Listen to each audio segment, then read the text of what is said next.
Hello and welcome to another video of Eternal Gains. This is the channel where I show you how to grow your stack in the most sustainable and most safe way.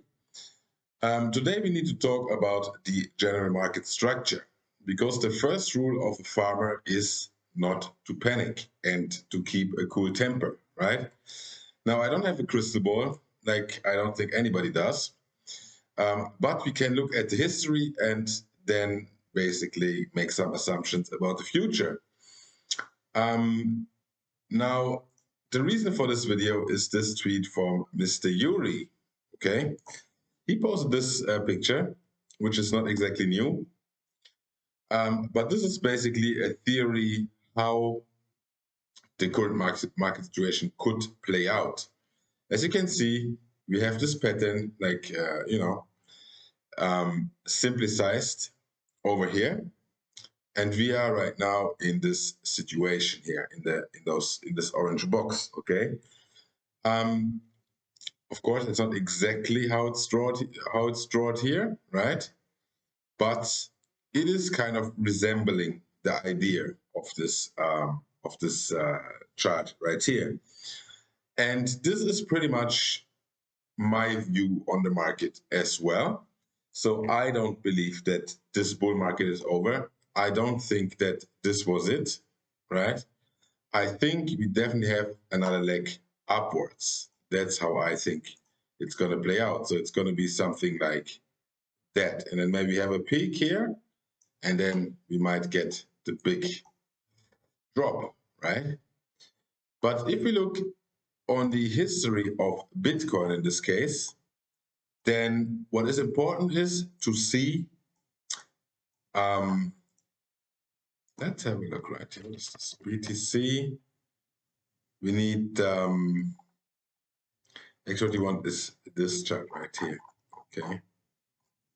That's actually a little bit too short. Let's take, Bitfinex is usually good.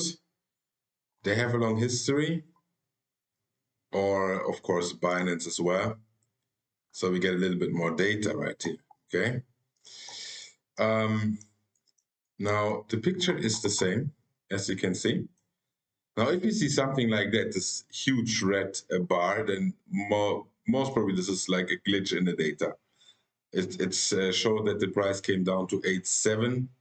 This is very unlikely that this is true. This must be some sort of a glitch in the data here. Either way, what usually happened in the history of Bitcoin. Now this is also long enough. Let's see, Brave. This one here. This gives us a very long history of Bitcoin, like a lot of data basically. So we can go all the way back to 2017, 18, which was basically the last top, like the last real bull market, and then with the bear market straight after. And if you guys were in crypto already at that time, then you most probably remember this time here very, very vividly, because this was a really bad time and many people lost a lot of money. And this is basically what most of the people expect right now. So that we get something like that, like a really parabolic move to the upside, and then basically the initiation for the bear market. As we can see here, the bear market then was pretty long. So we went down here from December 17, so let's say beginning 18, right, until July. I mean, really the next real big pump we got basically here, which is 2020, right?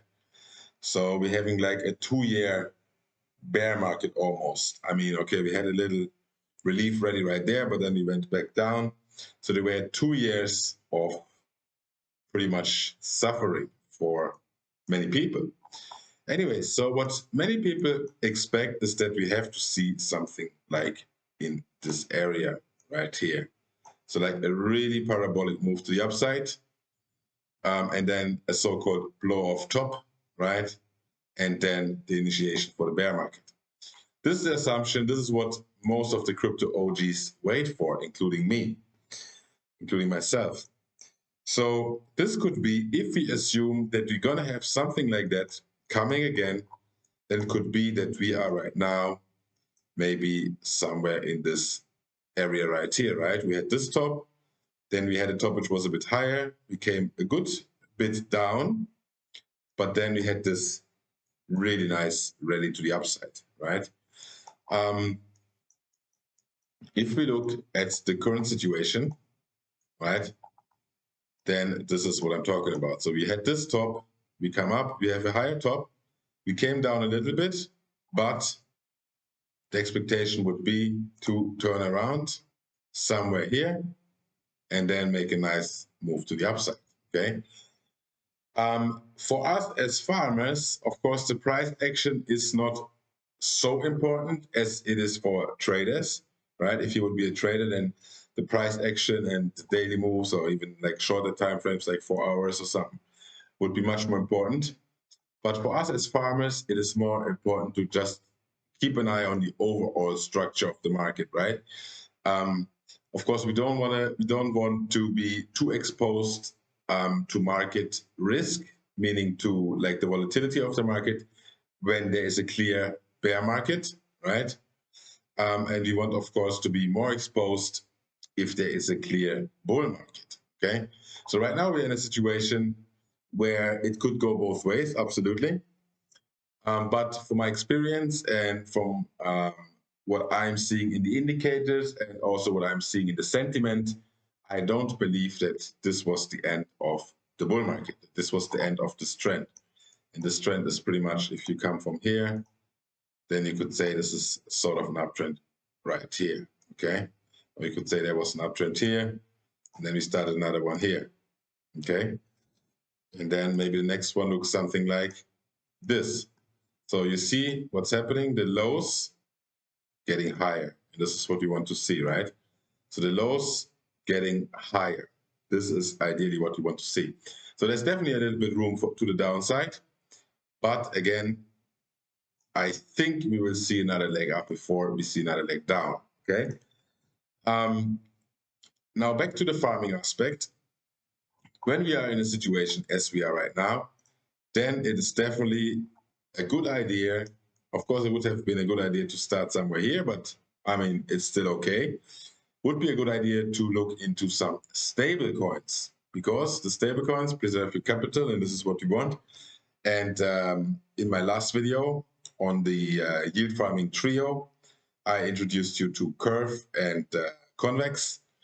And this is one way how to participate basically in a kind of stable environment, because those coins are based off of Curve, and Curve's main focus is stable coins, right? Still there's fluctuation, and we also have seen that Curve, Convex tend to follow the overall market sentiment. And therefore, it might be a good idea right now to focus on stable coin strategies. I also showed you already one of those on Beefy, if you remember that video. If not, I will do another video focusing on stable coins, on stablecoin farming, stablecoin staking. And I hope this video gave you a little bit more confidence, gave you some clearance. I hope you liked it. Leave me a like. Let's see that we get this video at least to 50 likes. This would be awesome. And I see you in the next one.